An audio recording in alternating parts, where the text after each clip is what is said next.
Welcome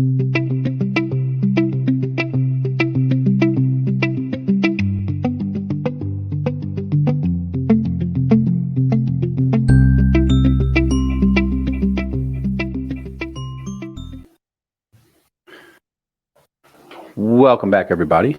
This is the Keystone Keys Mortgage Solutions podcast. Keystone Mortgage Solutions NMLS number.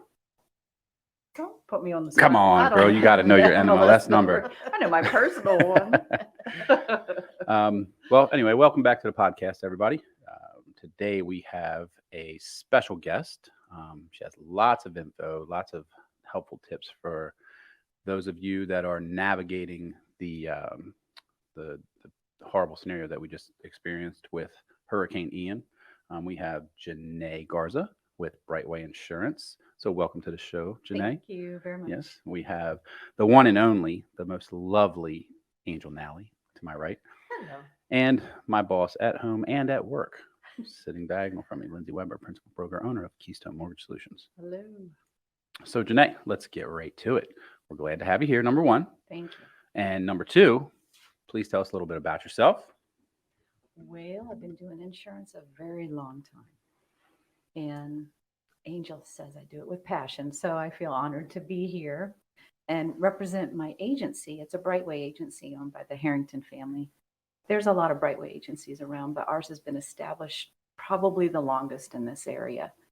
And one of the things we do, homeowners insurance, and we take the attitude of we insure your home like our own. Okay. Are you in the Port Richey area, or where exactly is your office located? Our office is located in Palm Harbor, right on 19. Okay. I live in Port Richey area, Pasco. Don't touch the mic. I know. He says I'm the boss, but he bosses me around all the time. I just make suggestions. That's right. So Janae, why insurance? Why? What got you into the field? Jeez, don't touch the mic. Now you messed it up. Yeah, like talking with my hands. Let me knock everything over. I blame my father. Oh, okay. Their family business. Yeah, he was an agent here in Pasco County, this vicinity, a long time, almost 40 years himself, and retired Okay. in January of 2010. Wow. Yeah. Yeah, he was an agent for over 20 years. Yes. Oh, yes. Close to 40. Close to 40. And I saw people grow up, have children, move here, Yeah. grow old, finish their lives here, Yeah. the whole 9 yards. Excellent. Staple of the community then. Yep. I would think, yeah. Yeah, good. So Angel and Janae have been friends for what, 80, 90 years now? Closer to 100. We've grown up together. Mhm. Yep. Multiple decades. Multiple. All right. Well, So- we just had yeah. Hurricane Ian, and I'm sure lots of people, before even we had Hurricane Ian, there was lots of things happening within, I guess, social media or the news about insurance and rates increasing and companies pulling out of the state of Florida and lots of trouble, we'll call it, for lack of a better term. And then we had Ian, which I'm sure didn't help things.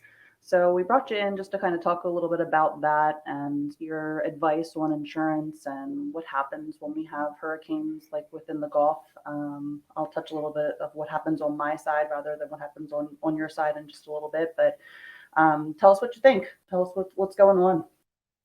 Like I've never seen it before. Just what you hit on. The rate increases are tremendous.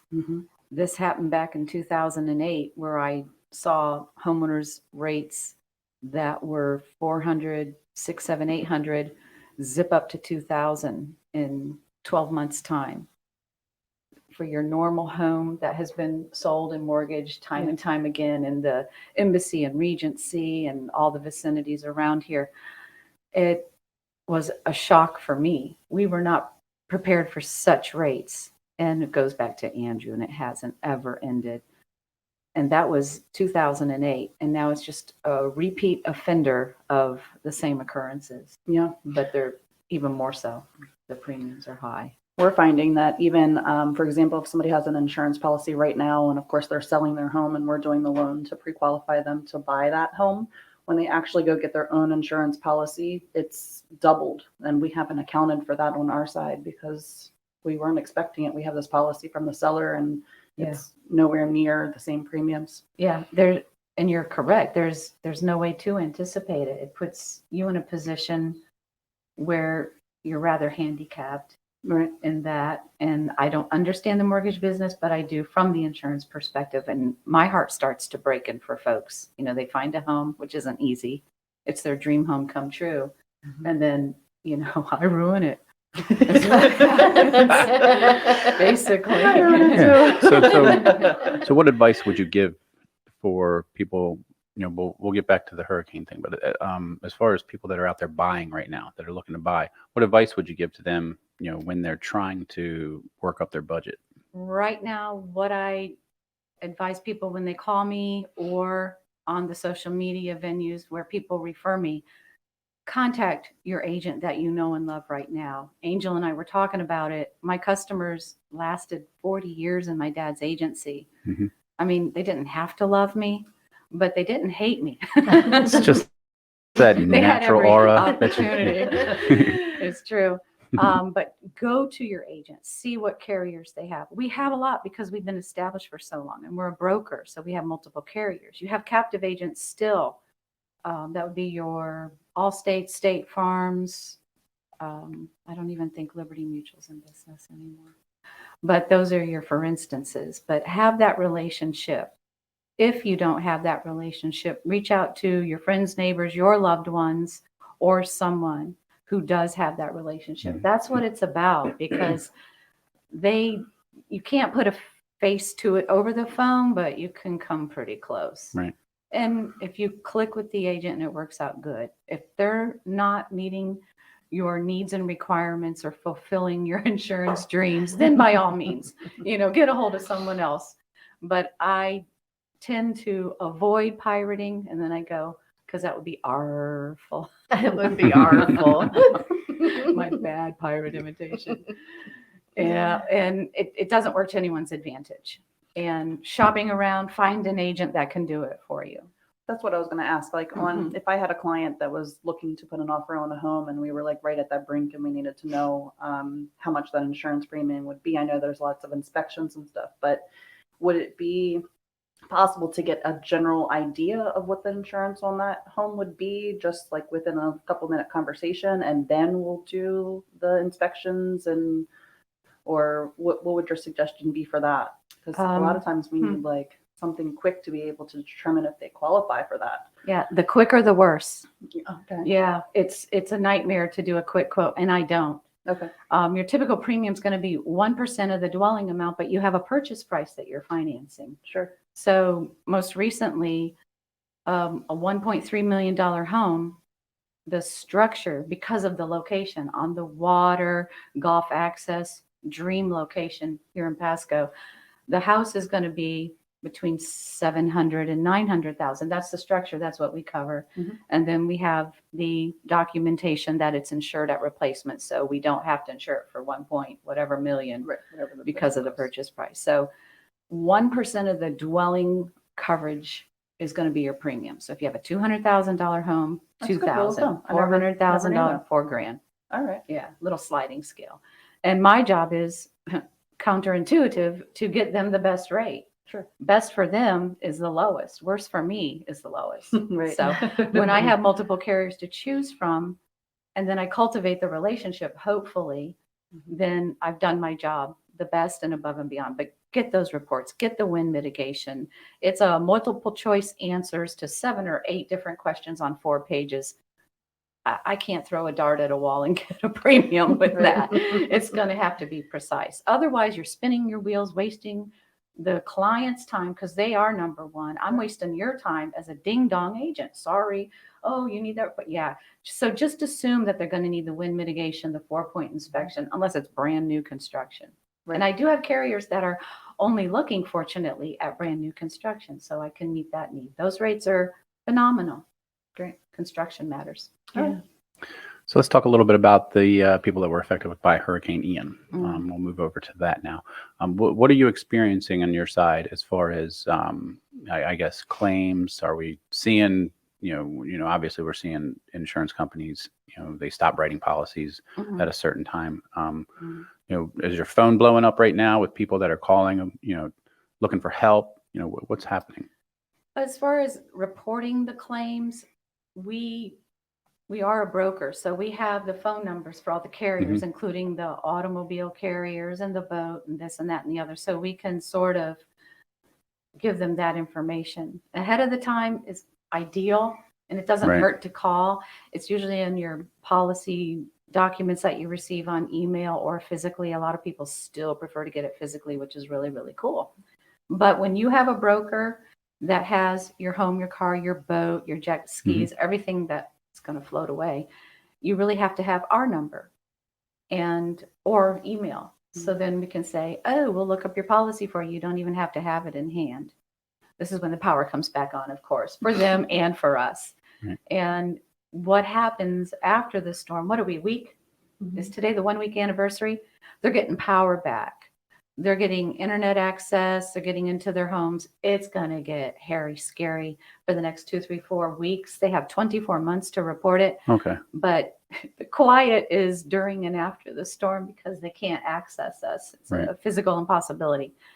So what we do is we just take care of the folks that are coming in with the what if scenarios. Not my favorite thing at all. Right. And I fortunately work with people that are a lot. 2 of them are younger than me. 2 of them are the owners are my age, and their kids, their 2 sons work there.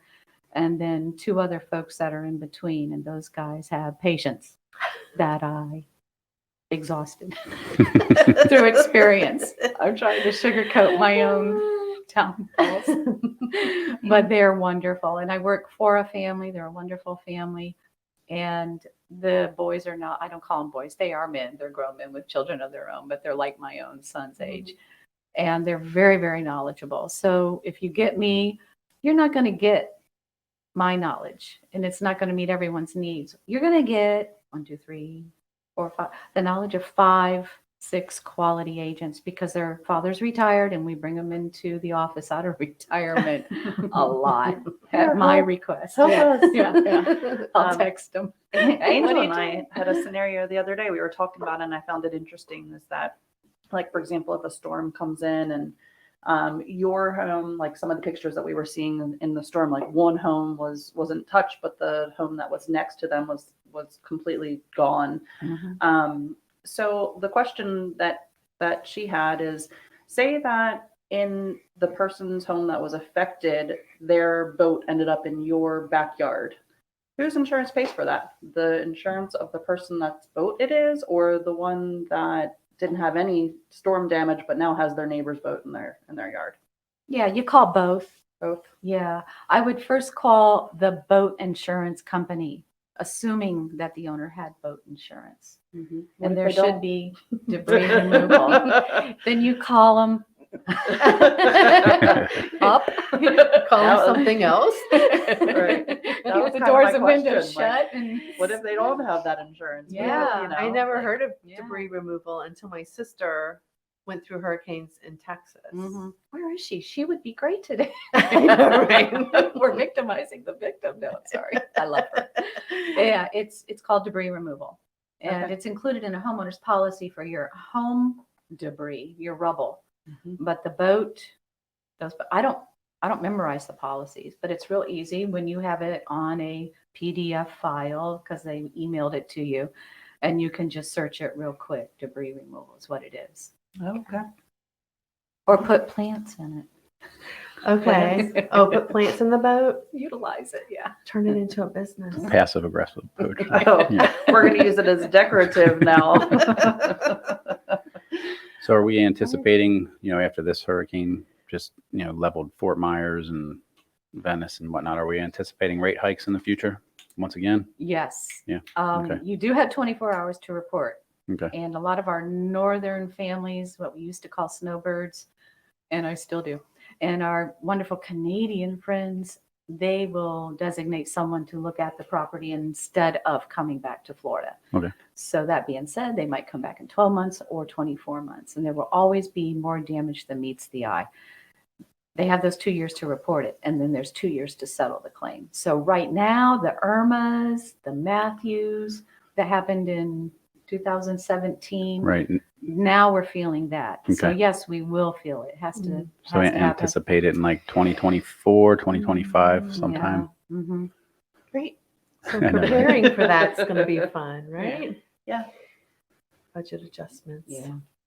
All right. Angel, Yes. since you guys have been friends for so long, would you care to share any personal stories that we may find entertaining?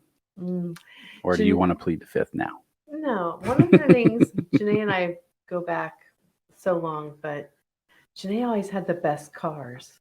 Oh, Oh, I will agree with that. she was one. that chick. Yeah. She, Nice. because her family was in insurance, I had no idea one of the benefits was, when you would go to your insured's house, in the garage would be a really cool car that they were going to sell. So what was your favorite car that you owned? Oh, the Cutlass. Yeah, I had it for 17 years. The convertible Cutlass. What year was Yeah. that? It was a 71, purchased from the original owner. Oh, And she was probably in her 80s when she sold it to me. man. Yeah. We went to Howard Park in that thing all the time. It took us. It took us. With the It drove top itself. down. I bet. It was the Yeah, best. And your it sister was. had that little Alfa Romeo. She was almost as cool as me. It was Almost. convertible. It was was a convertible two-seater, as right? well. Yeah, It was a two-seater. stick though, so I taught her how to drive. yeah, right. She'll say other people taught her. it Yeah, was but me. you did. I And- speak Jackie. yeah, you do. And we took the Alfa Romeo a couple times. Oh, but sure, Nothing yeah. was like that. We didn't teach her how to Cutlass. drive it right away. No, we didn't. No. And so going from Golden Acres out to Tarpon when you could go on the side of both sides of the causeway and there were not the rules they have now and get to see everybody from It only took 10 or 15 minutes. I know. 20 if you went to McDonald's. I know, It's like right? an hour now. So yeah, I that's how know. long we've been friends. That's An how long hour. we've been friends. Yes. So Janae's one of my dearest and closest heartmates. Mm-hmm. Well, we're glad that you came today. Thank Yeah. you. Thank you. Is there anything that you wanted to talk about with mortgages? The only thing that I think most of the questions that I had already asked, but the only thing that I was questioning is a lot of times we're doing a mortgage and like for example, we have a policy that's not technically bound, and then we have a storm that becomes comes into the Gulf and everything completely halts. And you had mentioned to me, do you just automatically write the policy so that doesn't happen, or how do you prevent that from happening when we know that a storm is potentially going to come to not delay the closing that we're going to have one way or another? Well, luckily for me, I find that the mortgage companies are the most organized and prepared in advance, to my advantage. We try. Thank you for I've that. not, tried. I've not had a closing delayed because of a storm yet. We try to say, And if "Can we there get the was- binder, please bind this before the storm comes." And they'll give me the orders 30 days before closing. Yeah. And I got orders Friday and request for evidence of insurance. And then I had a fellow that was without insurance and became a priority. That's fine. And I thought, okay, well, I'll do this first thing Monday. Maybe they won't notice that the mortgage people that requested it. They didn't this time. So I was very fortunate yesterday going in the office. But it closes in a month. I can go in and bind now that they've lifted the binding restrictions. Mhm. And the people we hear from when the carriers shut down temporarily, it's like turning the lights off. We're just going to exit. We'll come back after the storm passes in about 5 or 10 days. The ones that contact us haven't had their car insured in a while, haven't had their home or their boat. They haven't had it in a while. Well, Mhm. now's not the time. Yeah. We would love to talk to you in 10 days, and we don't hear from them. Yeah. So it kind of works out. And then we can focus on the folks that need us for their claim, need us for their closing. So far, so good. But it's because of what you all do and your processes and procedures. So Well, thanks. Sometimes it's hard. Sometimes it's Mhm. stressful, but we get it done. I bet it is. Yeah. Because I know I got a small smidge of it, and it's about like that, about the same. Yeah. All right. Well, thank you so much for coming and all the information. And we'll post your contact info if anybody has any questions or Thank anything like you. that. How do people reach out to you if they want to The contact phone you? number 727-789-2200. and you'll select option 1 and get through to the office each Okay. time. Do you guys have a website, where you can request a quote online or anything like that? Yes, we do, and I don't even know what it is because that's monitored We'll have it in by the one links. of the sons. All right. Well, thank you for coming out. Thank you all. We appreciate your time. Angel, we always appreciate your time. Thank you. All right, guys, have a great day. Have a great day. Thank you.